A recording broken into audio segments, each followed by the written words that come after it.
కేరళ వాయనాడ్ ప్రమాదంపై అమిత్ షా సంచలన ప్రకటన చేశారు. ఈరోజు పార్లమెంట్లో ఆయన మాట్లాడారు.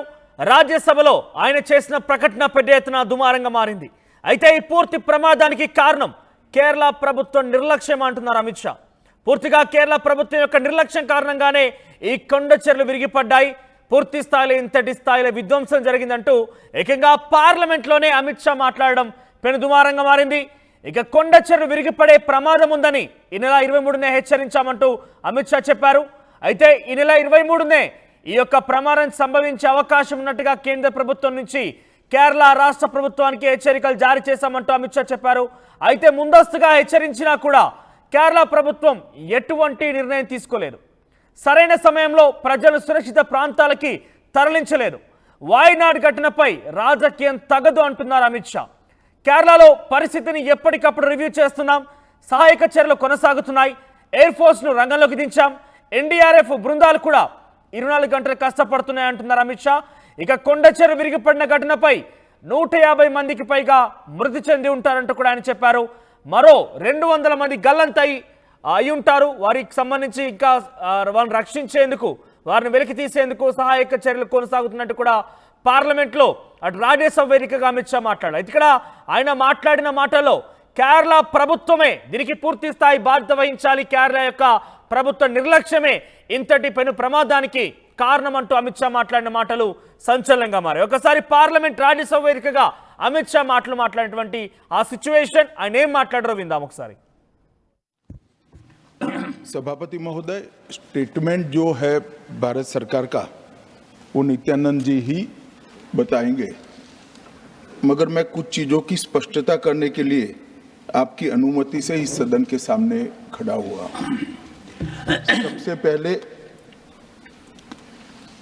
इस घटना में जितने भी लोग हताहत हुए हैं, जो घायल हुए हैं, वो सभी के परिवारजनों के साथ मैं मेरी संवेदना व्यक्त करना चाहता हूं और बड़े दुख के साथ आज मैं उनके प्रति अपार संवेदना के साथ इस सदन में खड़ा हुआ हूं। जैसा मैंने पहले कहा कि सरकार की ओर से जवाब श्री नित्यानंद राय ही देने वाले हैं। जब यहां पर 1 घंटे की चर्चा आपने अनुमोदित की, तब मुझे था कि आज का दिन शायद राजनीति से परे रहेगा, इस पर राजनीतिक टीका टिप्पणियां नहीं होगी।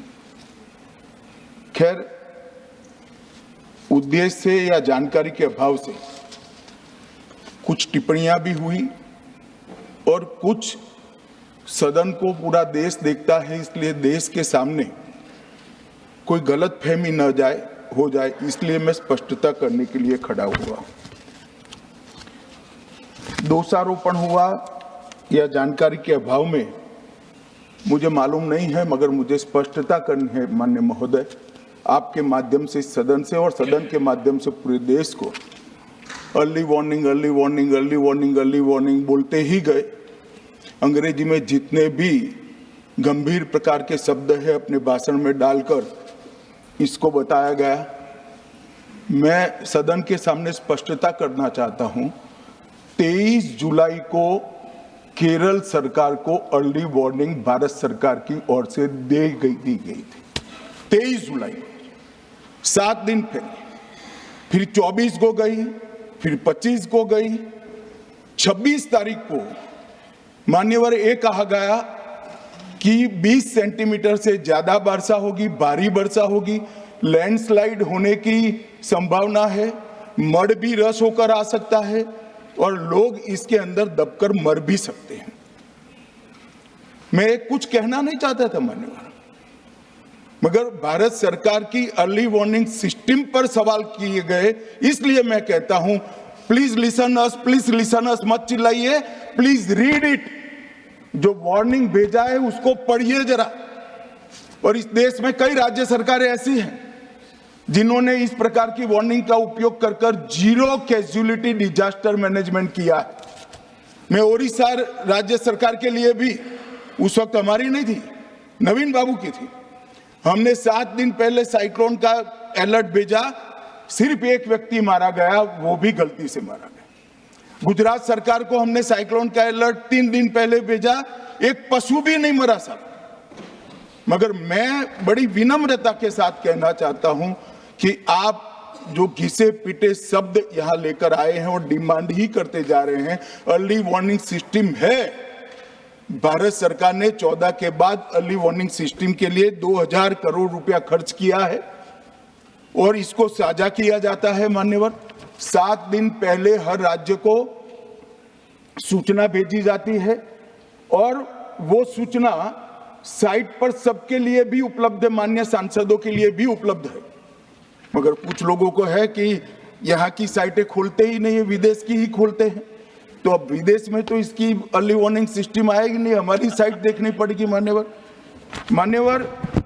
वर्षा, एक मिनट आप सुनो भाई, मैंने ध्यान से आपको सुना है, सुनिए जरा। नो प्लीज, इस तरह से नहीं चलेगा, सदन है।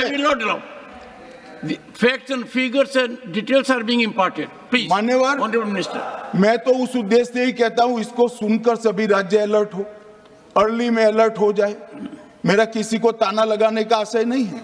वर्षा के लिए अर्ली वार्निंग सिस्टम है, हीट वेव के लिए है, तूफान के लिए है, चक्रवात के लिए है, यहां तक बिजली के लिए भी अर्ली वार्निंग सिस्टम है, जो 10 मिनट पहले बिजली अक्षांश रेखांक के साथ कहां गिरेगी वो सीधा कलेक्टर को इन्फॉर्म करती, मगर इसका कोई जिक्र नहीं कर रहा है।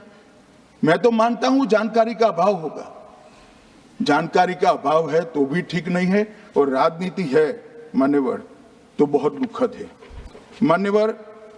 कई सारे राज्यों ने इसका उपयोग भी किया है और परिणाम भी आए, और इस अर्ली वार्निंग सिस्टम के तहत मैं आज सदन को बताना चाहता हूं, 23 तारीख को ही मेरे ही अनुमोदन से 9 एनडीआरएफ की टीमें केरल के लिए रवाना हो गई थी कि वहां लैंडस्लाइड आ सकता है।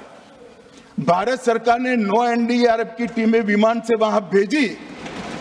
मैं पूछ सकता हूं मान्यवर, इतना मुझे पूछते हैं सारे लोग, केरल सरकार ने क्या किया? अनधिकृत लोग रह रहे थे, नहीं रह रहे थे, मगर वल्नरेबल सिचुएशन तो थी। इनको शिफ्ट किया गया क्या? क्यों नहीं किया गया?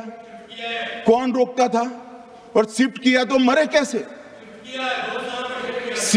शिफ्ट पहले नहीं किया गया है, बाद में किया गया है। जितना बोलोगे उतना नुकसान होगा।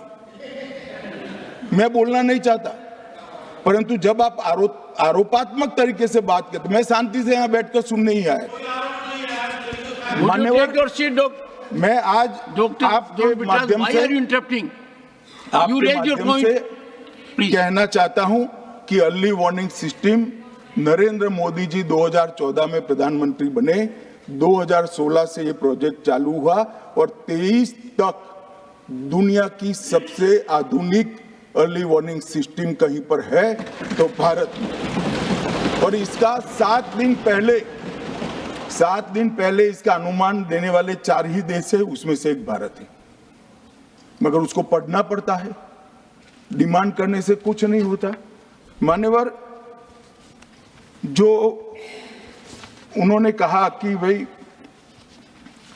डिजास्टर के पैसे रिलीज करने का राज्य के साथ पास अधिकार नहीं है, वो गलत है मान्यवर। मैं इसकी भी स्पष्टता करना चाहता हूं क्योंकि सदन का रिकॉर्ड साफ रहना चाहिए। एसडीआरएफ में 10% राशि कोई भी राज्य अपने हिसाब से, अपनी गाइडलाइन से इश्यू कर सकता है, और 100% राशि भारत सरकार की जो गाइडलाइन इश्यू हुई है, गाइडलाइन इश्यू के किसी भी परमिशन की भारत सरकार की जरूरत नहीं है, गाइडलाइन को सिर्फ फॉलो करना है। मगर जो ये डिजास्टर के पैसे हैं और कोई हेड के अंदर तो खर्च नहीं हो सकते, हमें इतना तो चेक एंड बैलेंस रखना पड़ेगा।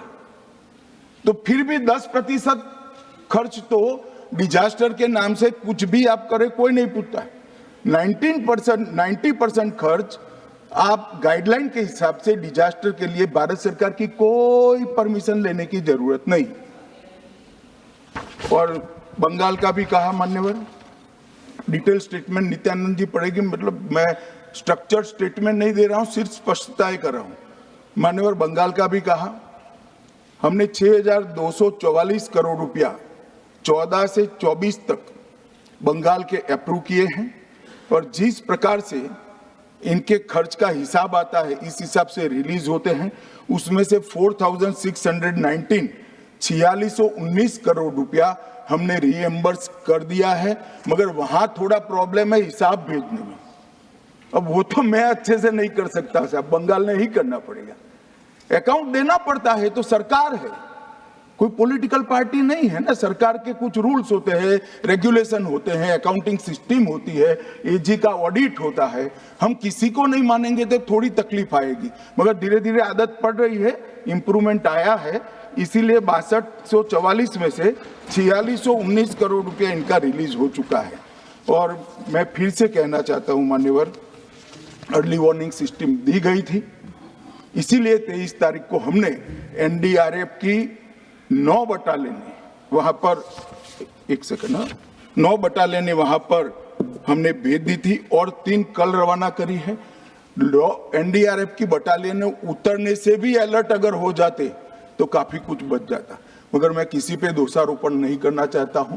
ये समय है केरल की सरकार के साथ खड़ा रहने का, केरल की जनता के साथ खड़ा रहने का और जो लोगों की हानि हुई है उनके साथ खड़ा रहने का। मैं सदन को विश्वास दिलाना चाहता हूं, irrespective of party politics, Narendra Modi सरकार केरल की जनता और केरल की सरकार दोनों के साथ चट्टान की तरह खड़ी रहेगी, किसी को संशय रखने की जरूरत नहीं।